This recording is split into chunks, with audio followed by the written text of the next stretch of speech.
En la segunda mitad de la Segunda Guerra Mundial, la filosofía del diseño de casas cambió radicalmente.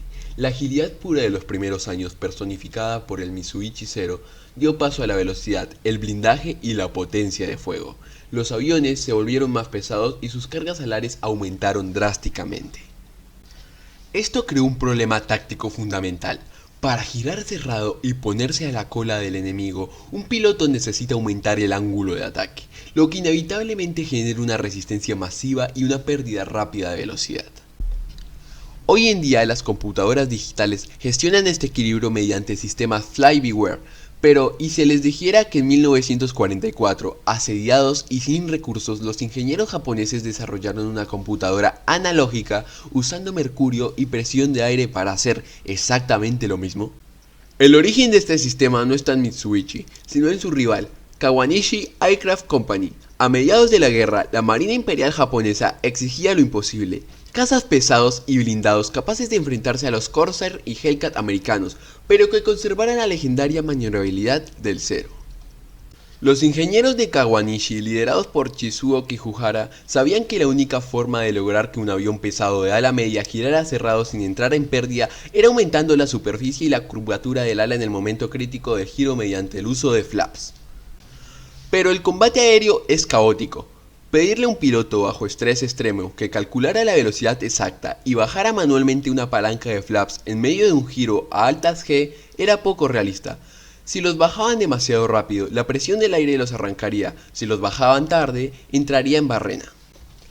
Kawanishi decidió que el avión debía tomar esa decisión por sí mismo. El sistema comenzó en el hidroavión N1K1. Era rudimentario, pero demostró que un avión pesado podía girar como un peso ligero si el ala cambiaba su forma automáticamente. Cuando el diseño se convirtió en el caza terrestre N1K1J Shiden, el sistema se volvió vital. El Shiden era potente pero difícil de volar.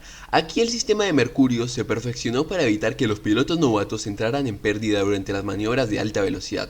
Sin embargo, fue en el N1K2J Shidenkai, la versión rediseñada, donde el sistema alcanzó su madurez. Finalmente, esta tecnología clave de Kawanishi fue compartida con Mitsubishi para el A7M2 Repu. El sistema de flaps de combate automático era una maravilla de la automatización hidroelectromecánica. Los flaps, generalmente de tipo Fowler, se extendían automáticamente a un ángulo óptimo de combate entre 15 y 20 grados. Esto aumentaba instantáneamente la sustentación y permitía al avión morder el aire, cerrando el giro dramáticamente sin que el ala entrara en pérdida. Lo más brillante era que el sistema era dinámico. Si el piloto relajaba la presión en la palanca reduciendo las Gs, o si el avión aceleraba al picar, se retraían los flaps automáticamente para reducir la resistencia y ganar velocidad. El resultado en combate fue sorprendente. Los pilotos aliados informaron con frecuencia de su incredulidad al ver cómo aviones japoneses aparentemente pesados y robustos realizaban giros cerrados repentinos que desafiaban las expectativas de su diseño.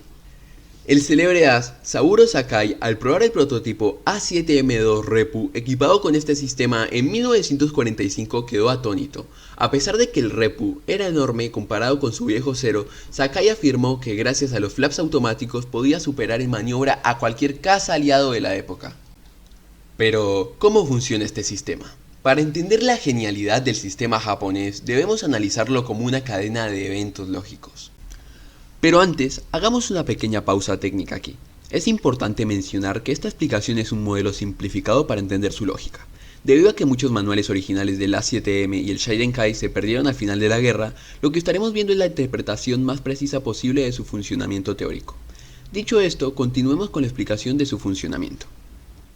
Este sistema tiene como componentes principales un tubo pitot, un fuelle de presión, un tubo NU con mercurio, una válvula solenoide, un cilindro actuador y el flap tipo Fowler.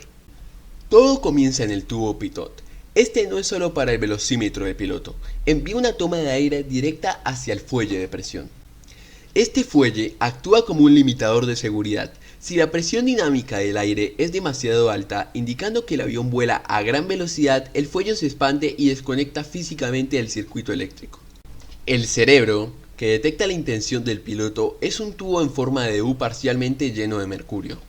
Cuando el piloto inicia un giro cerrado y las fuerzas G aumentan, el mercurio, que es un metal líquido conductor, se desplaza por la inercia hacia los contactos eléctricos en la parte superior del tubo.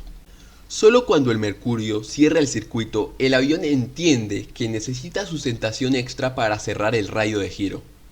Aquí ocurre la magia de la automatización. La válvula solenoide funciona como una compuerta lógica. Para que la válvula se abra, deben cumplirse dos condiciones simultáneas. El interruptor de mercurio debe estar cerrado, indicando giro, y el fuelle de presión debe estar contraído, indicando velocidad segura. Si ambas señales coinciden, la válvula solenoide se energiza, moviendo un pistón interno que permite que el fluido hidráulico de alta presión pase de la bomba principal hacia las alas.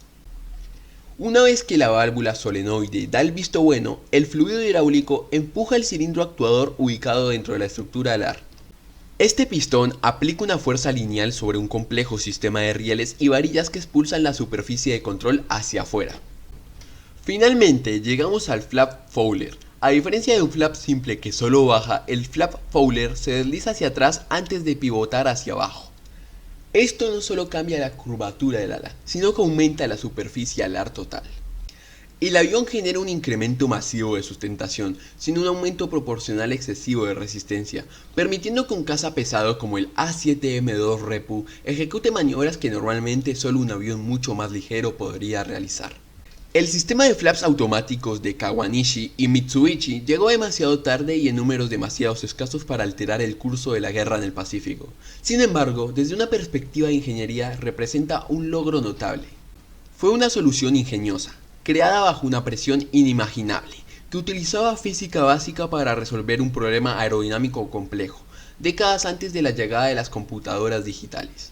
A menudo juzgamos el éxito de una tecnología por si ganó o perdió una guerra. Pero la ingeniería no entiende de banderas, solo de soluciones. Hoy, cuando un caza de quinta generación ajusta sus superficies de control miles de veces por segundo, no está haciendo algo nuevo. Está ejecutando la misma lógica que aquel tubo de mercurio ideado en una isla asediada hace 8 décadas. El Repu nunca llegó a rugir sobre el Pacífico en formación de combate. Sus alas, capaces de sentir el aire y adaptarse a él, terminaron siendo chatarra o trofeos de guerra. Con esto concluimos nuestro análisis técnico del sistema de flaps automáticos de combate. Es fascinante ver cómo una solución puramente analógica, basada en la física del mercurio y la presión del aire, sentó las bases de la automatización que hoy damos por sentado en los aviones de quinta generación. Si este video te ha ayudado a entender mejor la ingeniería detrás del Mitsubishi A7M Repu o del Kawanishi Shiden Kai, no olvides darle a me gusta y suscribirte para más contenido.